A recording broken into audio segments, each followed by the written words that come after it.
ይህ የምጽአቱ ድምጽ ነው። የምስራች ታላቅ የመዘጋጀት ጥሪ። የበጉ ሰርግ ስለደረሰ ሚስቱም ራሷን ስላዘጋጀች ደስ ይበለን፣ ሐሴትም እናድርግ፣ ክብርንም ለእርሱ እናቅርብ። የዮሐንስ ራእይ ምዕራፍ 19 ቁጥር 7። ሰላም ሰላም፣ በመላው ዓለም ያላችሁ የድንቅ ፍጻሜ ቤተሰቦች ጸጋና ሰላም ከሁላችሁ ጋር ይሁን። የምጽአቱ ድምጽ ነው። ወንድማችሁ አገልጋይ ያሬድ ነኝ። እንግዲህ ወቅታዊ መረጃዎቻችን ወደ እናንተ ቶሎ እየመጡ ናቸው። ምክንያቱም ዓለማችን ከመቼውም ጊዜ በላይ አዳዲስ ነገሮችን እያስተናገደች ስላለ ነው። በተለይ መካከለኛው ምስራቅ። ዛሬ እንግዲህ ሁለት መረጃ ይዤላችሁ መጥቻለሁ። አንደኛ ስለ ሆርሙዝ ሙሉ በሙሉ መዘጋት፣ ሁለተኛ ነገር ደግሞ ስለ ሞጅታባ ካሚኒ አዲሱ የኢራን አስተዳዳሪ ወይንም አለቃ ይዤላችሁ መጥቻለሁ። በእነዚህ ነገሮች አወራችኋለሁ። እንደተለመደው እባካችሁ ወገኖች ከ1,200,000 በላይ ሰዎች ድንቅ ፍጻሜን ጎብኝተዋል። ግን 20 ሺህ እንኳን ሰብስክራይበር የለንምና ሰብስክራይብ አርጉ፣ ሼር አርጉ፣ ላይክ አርጉ። ጠገባችሁ ያሉ ቤተሰቦቻችሁ፣ ወዳጆቻችሁ ሚዲያችንን ሼር ሰብስክራይብ እንዲያርጉት አድርጓቸው። በዚህ ሚኒስትሪውና አገልግሎቱን ታገዙ በጌታ ፍቅር ጠይቃችኋለሁ። መልካም እንግዲህ በዛሬው መረጃ ላይ በጣም በሚገርም ሁኔታ ኢራን ጡንቻዋን እያፈረጠመች መታ የሆርሙዝን ሰርጥ ሙሉ በሙሉ ዘግታዋለች ማለት ነው። በጣም በሚገርም ሁኔታ እንደውም የአሜሪካው ፕሬዚዳንት ዶናልድ ትራምፕ የሆርሙዝ ሰርጥ ተከፍቷል በሚል የሆርሙዝን ሰርጥ አልፈው ለመሄድ የሞከሩ 2 መርከቦች ከአደጋ ተርፈዋል። በአስቸኳይ ተመለሱ ትጠፋላችሁ ተብለው ተመልሰዋል ማለት ነው። ስለዚህ የሆርሙዝ ሰርጥን ዶናልድ ትራምፕ ኢራን መርከቦች ነዳጅም ጋዝም ሌላም ነገር ጭነው እንዲወጡና እንዲገቡ ፈቅዳለች። ይሄ ለአሜሪካ ትልቅ ስጦታ ነው ብለው በጣም አድንቀው መናገራቸው ዓለምን አስገርመዋል። ምናልባት እንግዲህ በዓለም ላይ ያለውን የነዳጅ ዋጋ ንረት በመፍራት ምናልባት በብዙ ሀገራት ያሉ ብዙ ወገኖች ለዚህ ውጥረትና የነዳጅ እጥረት ምክንያቱ ዶናልድ ትራምፕ ናቸው ወይም እስራኤል ናት እንዳይሉ ዶናልድ ትራምፕ እንደ ትልቅ ስጦታ የቆጠሩት ለሰስ ያለ የኢራንን ፈቃደኝነት ነበር። እዚህ መርከቦች ይመላለሳሉ፣ ነዳጅን ማንዘጋም ይመላለሳል የሚለውን ይህንን የኢራንን ምላሽ ተከትለው ዶናልድ ትራምፕ ለአሜሪካ የተሰጠ ትልቅ ስጦታ አለ ብለው ከገንዘብ የበለጠ ስጦታ አለ በሚል ገልጠውት ነበረ። ነገር ግን ከዛ በኋላ በሚያስገርምና በሚያስደንቅ ሁኔታ የሆርሙዝን ሰርጥ ጭራሽ ኢራን ሙሉ በሙሉ ዘግተዋለች። እንግዲህ የዓለም ሁሉ ትኩረት የሆርሙዝ ሰርጥ ሆኗል። የዓለማችን 20% የየቀኑ የኃይል ፍጆታ በዚህ የባህር ሰርጥ ይመላለሳል። እዚህ ይህን ደግሞ መያዝ ማለት በብዙ አገራት ላይ ኢትዮጵያን ጨምሮ የኃይል እጥረት ይፈጠራል። የኃይል እጥረቱም የነዳጅ ዋጋ መናር ማለት የሁሉም ሸቀጥ የሁሉም ኑሮ የቤት ኪራይን ጨምሮ ዋጋ መጨመር ማለት ነው። ምንድነው ምክንያቷ? ኢራን ይሄን እንድታደርግ ምክንያቷ ምንድነው?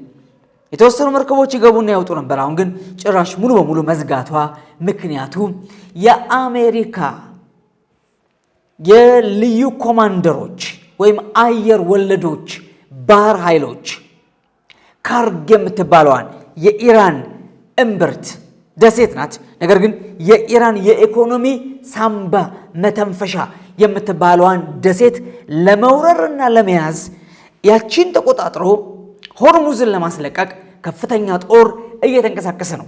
ምናልባት አሜሪካ እስከ 10,000 የሚጠጋ ሰራዊት ወደዛ ለማንቀሳቀስ አስባለች።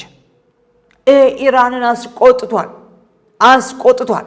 ኢራን ያዘጋጀዋቸውን ያለ ጦርነት የተቀመጠው ያለቻቸውን ወደ 1 ሚሊዮን የሚጠጉ በተለያየ አይነት ማረግ የሚጠሩ አይአርጂሲ አለ፣ ዋናው ወታደር መከላከያው አለ፣ ባሲጅ የሚባል ደግሞ ጦር አለ። እነዚህ በሙሉ ተደምረው ወደ 1 ሚሊዮን የሚጠጉ ጦሮችን እስኪ ወንድ ዝር ወደ ኢራን ግዛት በሚል ኢራን የግረኛ ጦርነት አሜሪካ ልታውጅብኝ ትችላለች በሚል በከፍተኛ ደረጃ ጦሯን አንቀሳቅሳለች።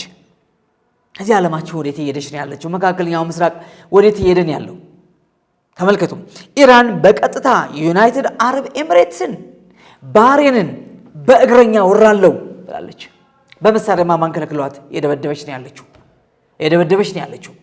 በመሳሪያ የዩኤኢ ወይም የዩናይትድ አረብ ኤሚሬትስን ወይም የኢማራትን የተለያዩ ቦታዎች አስፈላጊ ቦታዎች ኤርፖርትን ጨምሮ ሳይቀር እየመታች ነው ያለችው።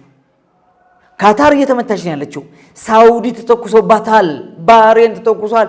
ዮርዳኖስ ተተኩሷል። የገልፍ ሀገራት በሙሉ ኩርኩም ቀምሰዋል። የኢራንን ኩርኩም ቀምሰዋል። ዓላማዋ ደግሞ እነዚህን ሀገሮች ጠልታቸው ሳይሆን የአሜሪካ የጦር ቤዝ ስላለ በከፍተኛ ደረጃ እነዚህን የጦር ቤዞች ማጥቃት መጀመሪያም ዛቻዋ ይሄ ነበር ወገኖች። ስለዚህ እንግዲህ አሜሪካ ምናልባት በእግረኛ ጦር ልትመጣ ትችላለች በሚል ሙሉ በሙሉ የሆርሙዝን ሰርጥ ዘግተዋለች ማለት ነው። ነገሮች በጣም እየከበዱ መጥተዋል ወገኖች። በጣም ኃይለኛ እየሆኑ መጥተዋል። ስለዚህ እንግዲህ ኢራን በዚህም በዛም በግራም በቀኝም በፊትም በኋላም ሚሳኤሎችን ድሮኖችን መተኮሷ ሳያንሳት አሁን ደግሞ ወደ እግረኛ ጦር ለመግባት በዝግጅት ላይ ነው ያለችው። እንግዲህ ኢራን ከፍተኛ ኢኮኖሚዋን አታለች፣ መሪዎቿን አታለች፣ ከአያቶላ አሊ ካሜኒ ጀምሮ አታለች። ይሄ ሁሉ ሆኖ ግን አሁንም ኢራን ጉልበተኛ ነኝ የሚቋቋመኝ የለም የሚል የፋርስ መንፈስ ተነስቷል ማለት ነው። ፋርስ ኢራን አትንበረከክም በሚል ተነስቷል ማለት ነው። በእውነት የሚያስፈራም የሚያጓጓም ፍጻሜ ያለው ነው። ምናልባት ግን ወደ መጨረሻ በተለይ ቤተ ክርስቲያን ከመነጠቋ በፊት በአይናችን የምናየውን የጎግ ማጎግ ጦርነት እያፋፋመችው ይመስለኛል። በበኩል ላይ የጎግ ማጎግን ጦርነት በዋናነት የምጠነስሰው ኢራን ናት። የጎግ ማጎግ ጦርነት እስራኤል ላይ የሚነሳ ጦርነት ነው። መሪዋ ራሻ ናት። ጠንሳሿ የዚህ ነገር ዋነኛ ተዋናይ ኢራን ናት። ለምን? እስራኤልን ማጥፋት ቁጥር 1 ከ40 ዓመት በላይ የቃጀችው ቅዠት ስለሆነ ኢራን በእርግጠኛነት የጎግ ማጎግ ሰልፍ ማጠንጠኛ ትሆናለች ማለት ነውና ነገሩም ከቁጥጥር እየወጣ በጣም እያለፈን ሄደው እንግዲህ ተከትሎ ዶናልድ ትራምፕ 10 ቀን ለኢራን ማሰላሰያ ጊዜ ብለው የጽሞና ጊዜ ብለው 10 ቀን ሰጥተዋል። ያው ኢራን ላይ እንግዲህ የሚዘንበው የሚሳኤል ዶፍ እንዳለው ነው። እንደውም ሳትለዩ ምቱ በሚል እስከዛሬ ተመቱ ከተባሉት ከ5000 በላይ ታርጌቶች ውጪ በቃ መመታት አለበት የምትሉትን በሙሉ ምቱ ብለው ዶናልድ ትራምፕ ባዘዙት መሰረት የእስራኤልና የአሜሪካ ሚሳኤሎች እየዘነቡ ነው ያሉት። እንደ ክረምት ዝናብ በቃ የሚሳኤል ዶፍ ነው ኢራን ላይ እየወረደ ያለው። እዚህም እዛም ፍንዳታ ነው ያለው ወገኖቼ። ኢራን በጣም አደገኛ ነገር ውስጥ ያለችው። ያም ሆኖ ግን ኢራን በደና ጊዜ ቆፈረቻቸው የተራራ ሰንሰለቶች ውስጥ ያሉ የኢራን ሚሳኤል ማስፈንጠሪያዎች ዛሬም ይተኩሳሉ። አንድ ጥይት እስክትቀር እንደሚባለው አባባል ኢራን እስከ መጨረሻው ድረስ እጅ አትሰጥም፣ አትንበረከክም፣ ለማንም አልተገዛንም፣ አንንበረከክም በሚል አትርሱ ዓለምን ገዝተናል በማለት የፎከሩ ነው ያሉት ማለት ነውና በእውነት በኢራንና በአጠቃላይ አሜሪካና በእስራኤል መካከል ያለው ነገር ቋጫው ምን እንደሆነ ማወቅ አይቻልም። ነገር ግን መጽሐፉን ከተከተልነው ሕዝቅኤል 38 እና 39 በግሩ የሚሄድበት አደገኛና ወሳኝ ሰዓት ላይ መድረሳችን ግልጥ ነው ማለት ነው። እንግዲህ ይሄ አሁን ያለው በጣም አደገኛ ሁኔታ ነው። የሆርሙዝ መዘጋት ዓለም ላይ እንደገና ሌላ ከፍተኛ የነዳጅ ዋጋ መጨመር፣ የጋዝ ዋጋ መጨመር የሚያመጣ ነው የሚሆነው። ያ ደግሞ ኑሮ ላይ በሙሉ ላይ የሚጨምር ነው የሚሆነው። ይህ ውጥረት እንግዲህ መጨረሻ ላይ ምን ያፈነዳል የሚለውን ማየት ይቻላል።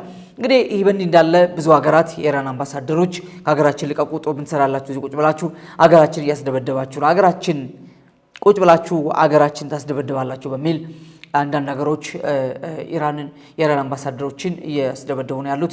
የጸረ ሴማዊነትን ሲያቀነቅኑ ወይም ደግሞ ሲያስተባብሯቸዋል ያለቻቸውን አውስትራሊያ የኢራን ፕሬዚዳንት አምባሳደር አባራለች።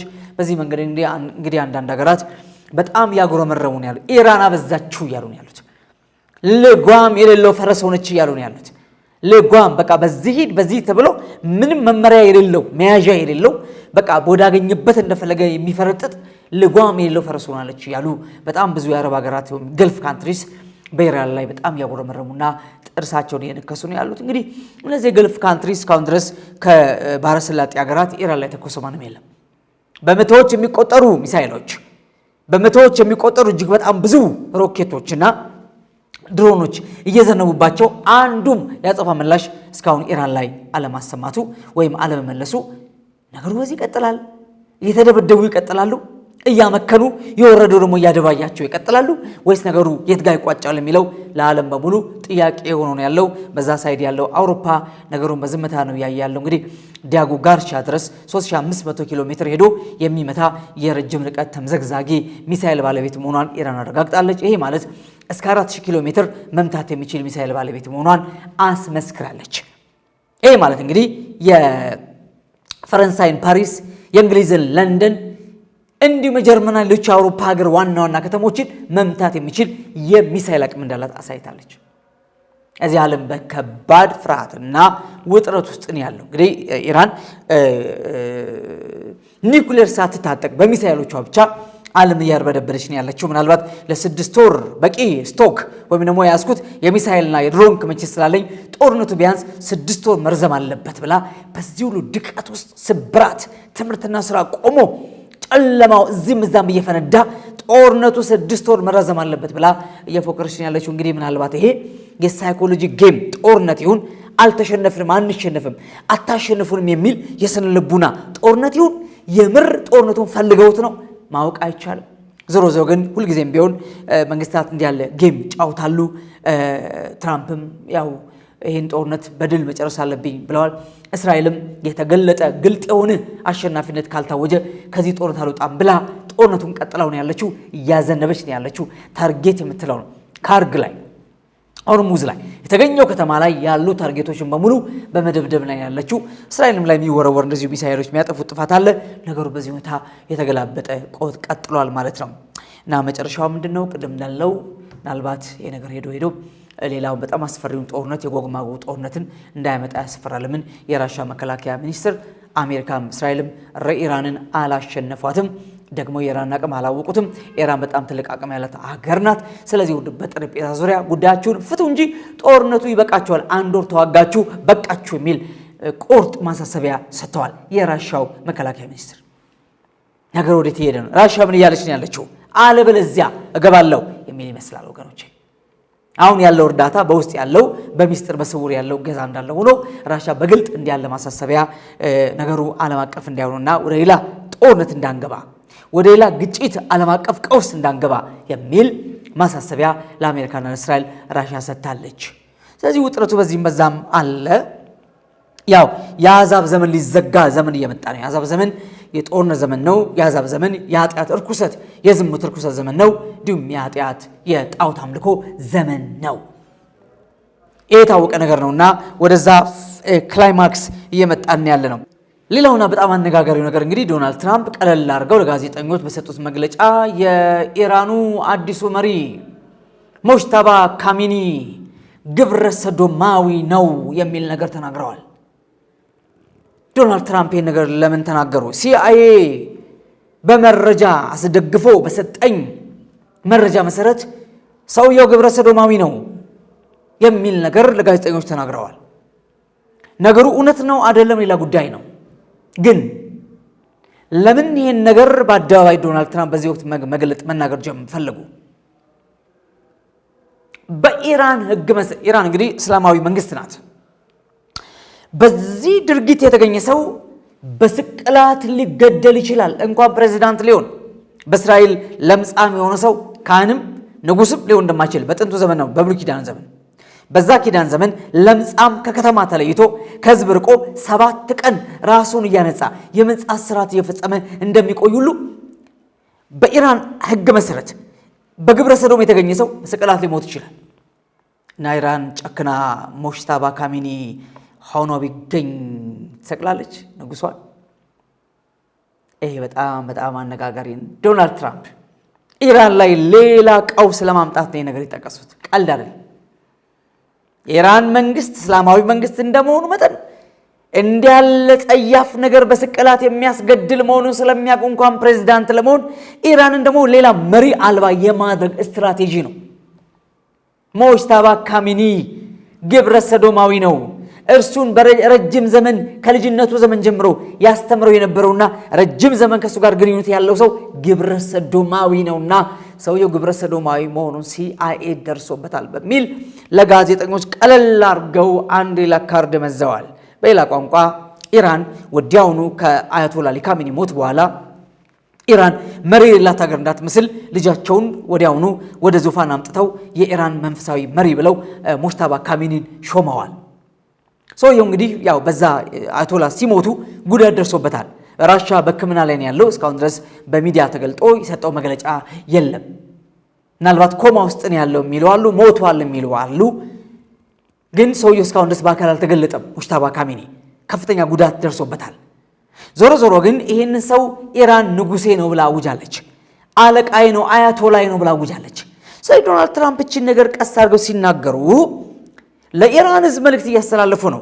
የሚመራችሁ ከሕጋችሁና ከደንባችሁ ውጪ ከሃይማኖት ስርዓታችሁ ውጪ ግብረ ሰዶማዊ የሆነ ሰው እንዴት ይመራችኋል ብለው ሌላ ያለ ሚሳኤል ያለ ቦምብ ያለ ቢቱ ቦምብ ጣይ አውሮፕላን ሌላ ግድያ የመፈጸም ያህል በጣም ከባድ ሴሪየስ የሆነ ነገር ነው ዶናልድ ትራምፕ የተናገሩት።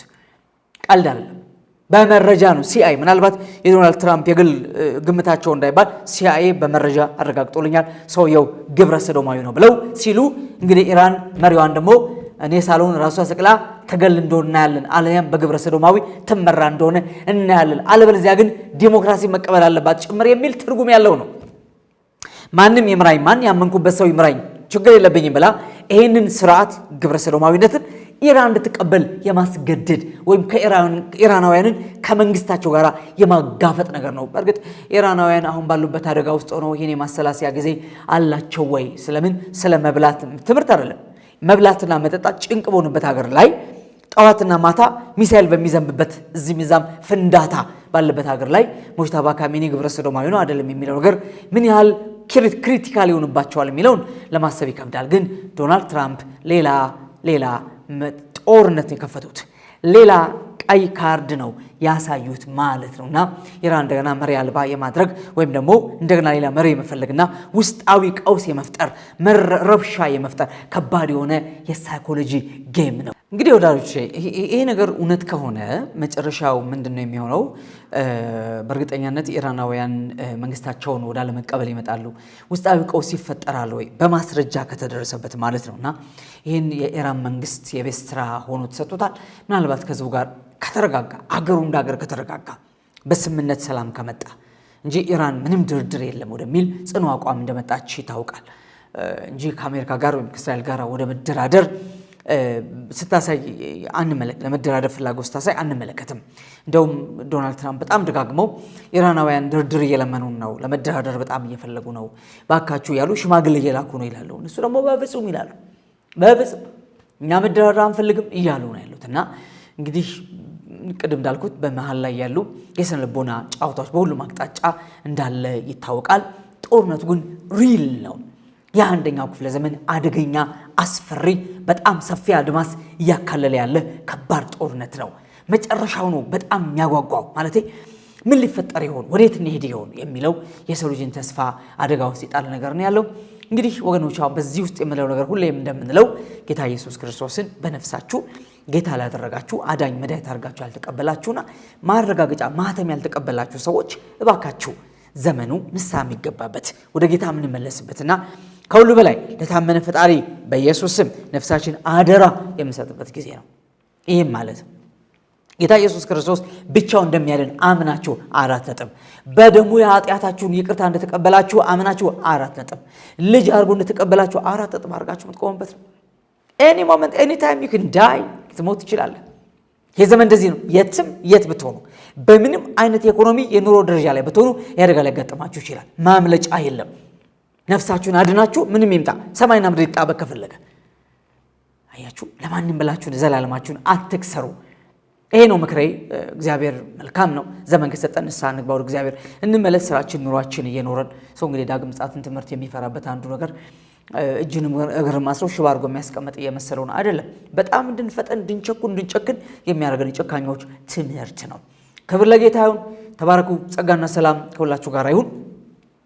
ድንቅ ፍጻሜን ሰብስክራይብ ማድረግ፣ ላይክ፣ ሼር ማድረግ ለወገኖች ጸሎት ህብረቶች ላይ ሼር ማድረግ እንዳትረሱ።